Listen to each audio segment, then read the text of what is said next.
కురుక్షేత్ర యుద్ధం ముగిసిన తర్వాత పాండవులు కలియుగం ఎలా ఉంటుందని శ్రీకృష్ణుడిని అడుగుతారు.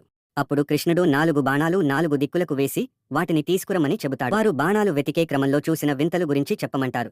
అర్జునుడు ఒక కోకిల మధురంగా పాడుతూనే బతికి ఉన్న ఒక కుందేలును కొరుకుతూ తినడం చూస్తాడు. భీముడు 5 బావులు ఉన్న చోట బాణాన్ని చూస్తాడు. చుట్టూ ఉన్న 4 బావులు నీళ్లతో నిండుగా ఉన్నాయి, కానీ మధ్యలో ఉన్న 5వ బావి మాత్రం ఎండిపోయి ఉంటుంది. నకులుడు ఆవు తన దూడను అతి ప్రేమతో నాకుతూ ఉంటుంది. ఆ ప్రేమ వల్ల దూడకు గాయమై రక్తం వస్తున్నా ఆవు వదలదు. సహదేవుడు కొండపై నుండి పడుతున్న ఒక భారీ బండరాయి పెద్ద పెద్ద చెట్లను విరుచుకుంటూ వచ్చి చివరికి ఒక చిన్న మొక్క తగలగానే ఆగిపోతుంది. పాండవులు చూసిన విచిత్రానంతా శ్రీకృష్ణుడికి చెప్తారు.